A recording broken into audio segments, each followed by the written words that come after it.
I guess I want to start by saying that my talk is not about changing your game to fit marketing. It's about fitting marketing around your game to make sure that you're appealing to the correct person.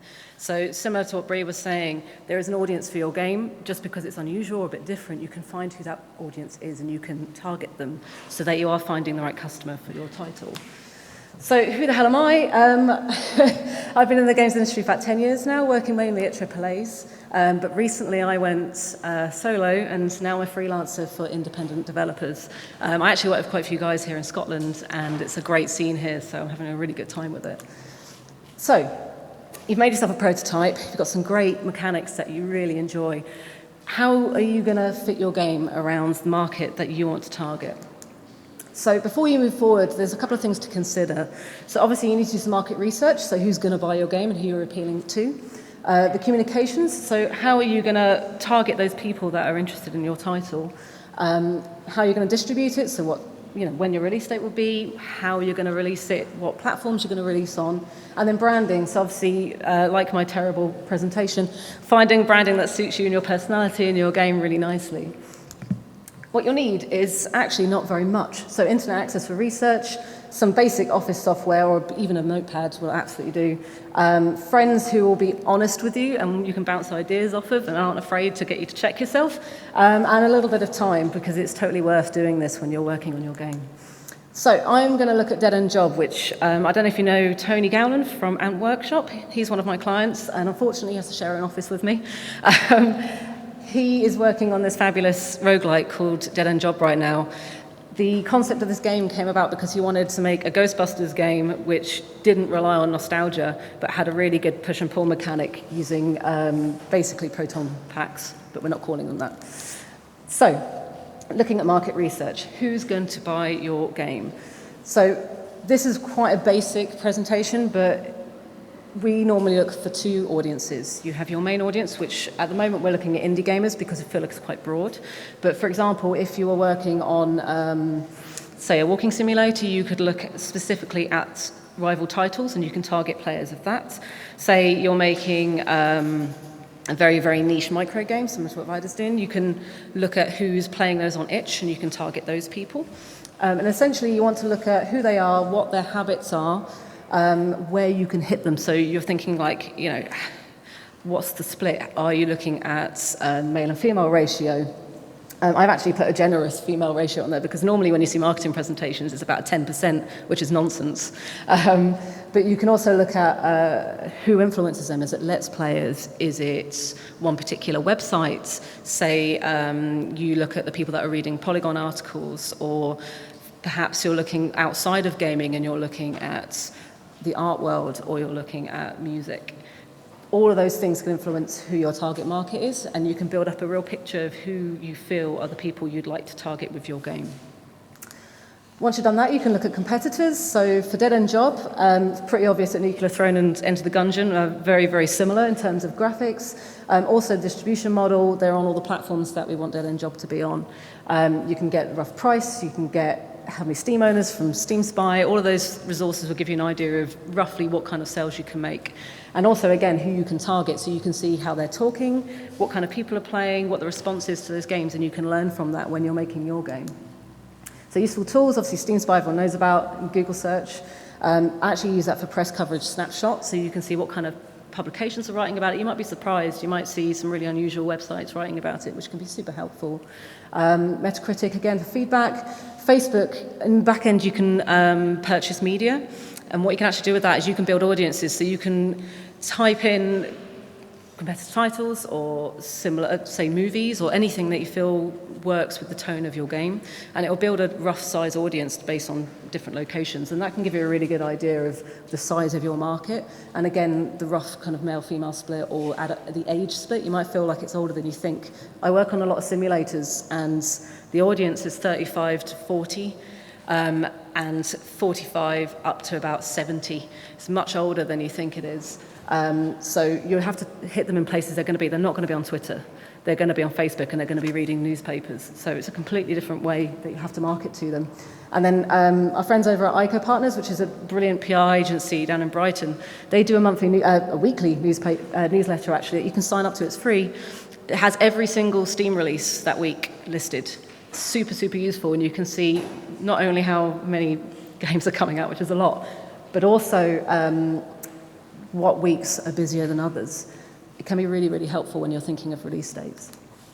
So branding, I think it was, who was it? It was John, actually. It was John at No Code who mentioned that you need to make sure that you understand what your game is about. So not only so you can drive your development, but so you can also message that out to consumers.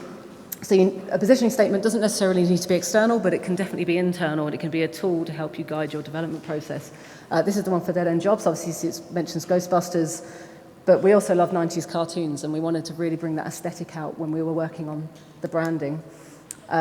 Game name can be really impactful, but not necessarily the most important thing. For Dead End Job, we wanted something that was a pun because Tony absolutely loves puns. These are some of the rejected names, and some of them are ridiculous.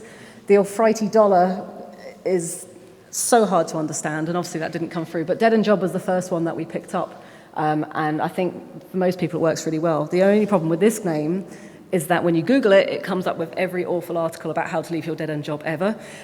So you need to think of a way to kind of bookend that with something else. So we use, obviously, Ant Workshop to kind of help raise it up in SEO when we're working on it. And then, obviously, identify what makes you different. So Tony really wanted to make a Ghostbusters-esque game, but with really vibrant artwork, similar to Enter the Gungeon and Nuclear Throne. So kind of went for Ren and Stimpy. You can even see the relation between Ren on the left there and Hector, who's the new character. And then, of course, the ghost looks so much like Slimer, it's outrageous. But, but you can really see the influence here. And for us, that really colours all the artwork, all the fonts, everything that we use for events and onwards. So communications, oh my God, there's so many places. But as a small indie studio or an individual, you really need to be selective about what you're doing, and you need to be comfortable with anywhere that you're talking. So there's no point in learning how to do Twitch streaming if, one, you're not going to do it, and two, you haven't got time because you're making a damn game. So make sure you pick the right places to talk. And it's better to have 1 or 2 well-managed channels than it is to have 20 that no one's getting updated on. Likewise, look at what is working, what's resonating. Obviously, everyone knows GIFs do really well. Do that. And I think John said again that you should document your development, not just for publishers, but also because it's fodder for Twitter.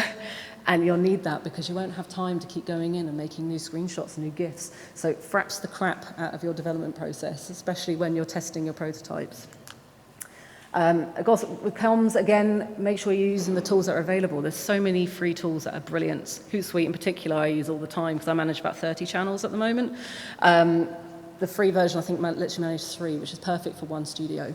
And again, you can schedule everything, and you can look at the things like Screenshot Saturday, which happen every single week, and you can schedule your stuff in months in advance so you're not behind and you don't feel like you have to rush, because then you can focus on your game. So make sure you look at Twitter and Facebook analytics, see what's working on your channels. MailChimp's brilliant. I'm sure you know this, but make sure you make a mailing list because they'll be your advocates. They will be the people that will sing your praises, and they'll also be the ones that will give you the most honest feedback because they're really passionate about you. It's similar to the kind of Kickstarter thing where people who put in and actively seek you out are going to be the ones that are going to be your most valuable consumers. If you're looking at EasyGIF, if you want to make GIFs, it's brilliant. You can also make really awful ones, like the ones on my Twitter at the moment of my cat. We've got Right Tag as well, which shows you what hashtags are really popular. There's plenty more tools. If you want to ask me about any of them, feel free afterwards. And then distribution, again, it's messed up my font. Damn, okay. But look at your release date and think logically. Don't go up against AAAs unless you've got something that's so niche you can target a really, really individual audience. It's very busy. Journalists don't have time to write about you. You might be lucky and get into a couple of features, but you are one of hundreds of games. So make sure you're looking at a release date, which, one, fits with your development schedule. You normally schedule this around the right time, and I'm sure I'm preaching to the choir when I say this, but so many developers have come to me in the last week saying they're launching in October, and they're going to get no coverage whatsoever. Don't do it. That said, go to the shows. Whether or not to show your game or not, go and talk to people, go and make connections, because all those connections are really valuable. And you see, when you're here, you make friends, and you champion each other's work, and it's super, super valuable. Again, you can show your games to people that you wouldn't normally show them to. So you'll see children playing it, you'll get feedback from people. The play testing is super valuable. For Dead End Job in particular, when we took it to Rezzed, it was the first time we had multiple people playing it. When that happened, we realised it's a twin-stick shooter. I can't even say that. And we realised most people didn't know how to use it, how to play a twin stick at all, which most gamers would think that's ridiculous, but it's true. So we had to really scale back the mechanics and the way that the controls worked so that it was more accessible to people, but also kept some of the difficulty. So it's super valuable to learn that way. Distribution, again, think about if you want early access or straight release. Pros and cons here. I'll actually share this afterwards if people want it on my Twitter so that you can read this a bit wider. But there are different pros and cons for each side. But basically, one allows you to get feedback and money, and the other one can completely negatively colour your coverage if you're not careful. And again, distribution, which platforms, think about how it's going to impact your, not just your money, but your time. Don't make a game for 30 platforms if you can only support one with updates post-launch, because you'll alienate your community. So your key takeaways: build time to develop your schedule and market research. Talk about your game publicly as soon as you can. Don't be afraid to show prototype footage. Lean on elements of your game that make you stand out to your target audience, no matter how niche that is. And get to know your audience and talk to them directly and be honest with them and listen to their feedback, because it's incredibly, incredibly valuable. Okay, thank you very much.